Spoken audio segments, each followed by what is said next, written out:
Hello, I'm back with our tour programs that I was going to discuss like 2 weeks ago and kind of ran into some issues. So I will say I no longer have the YouTube Capture app.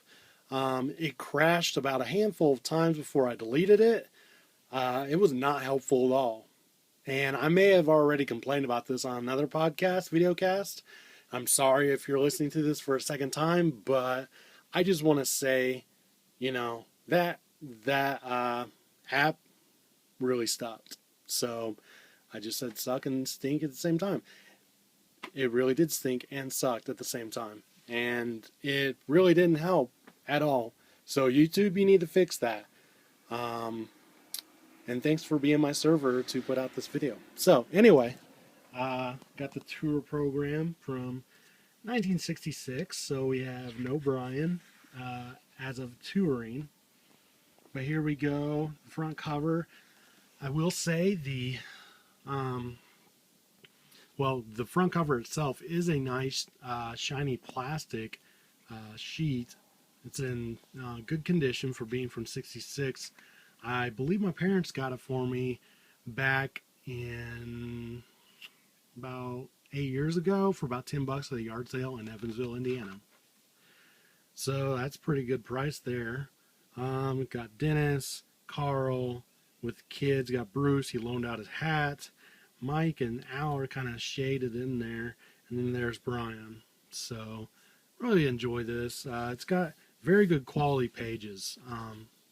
I can't really describe it, but it's just not cheaply made.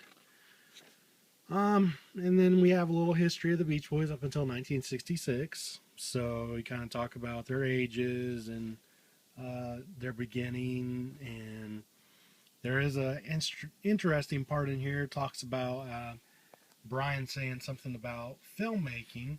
He said it should be very tasteful, carefully planned adventure. Their movies are wonderful medium. And of course, we know they talked about doing it during Smile and stuff like that. So they said when we have the right script, the right executive staff, and the time is right, then we'll make a good movie. So obviously the time was not right, or they didn't get the right script or the right executive staff. And here's Brian, and this is one of my favorite pictures of him during the Pet Sounds era. It's got that depressive but genius look of Brian at the piano. His medium. And one of the things I want to point out here, um,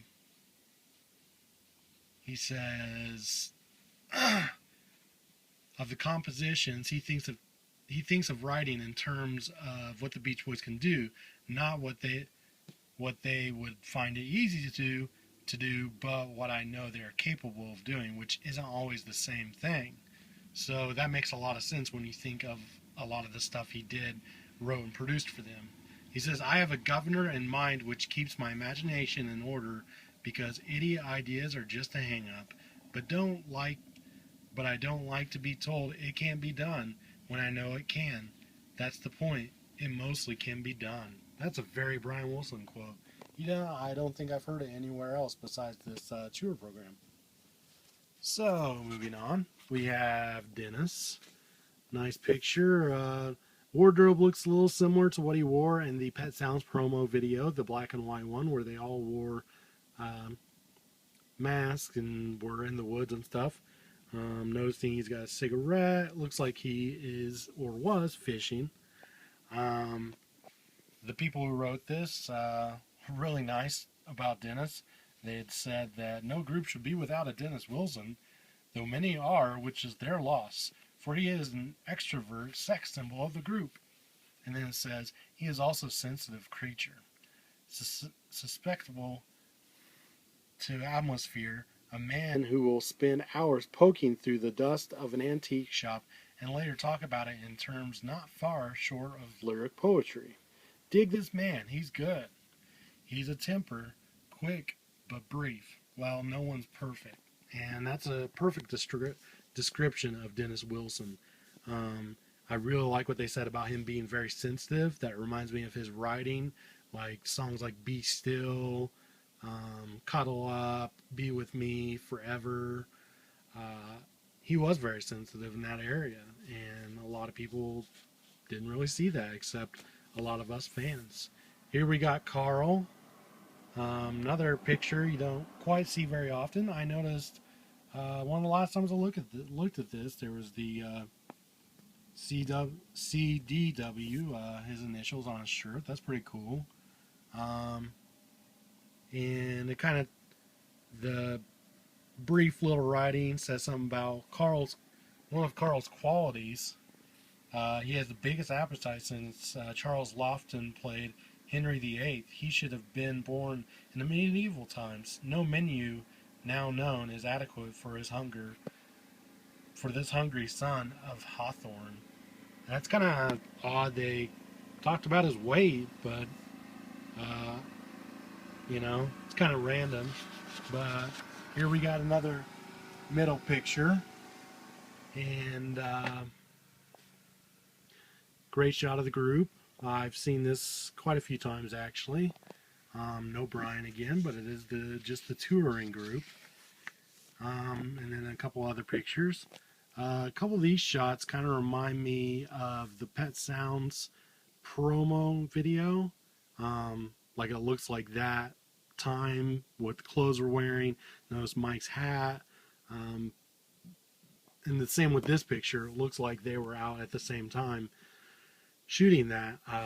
Same with both their clothes and Al's hat, if you'll notice.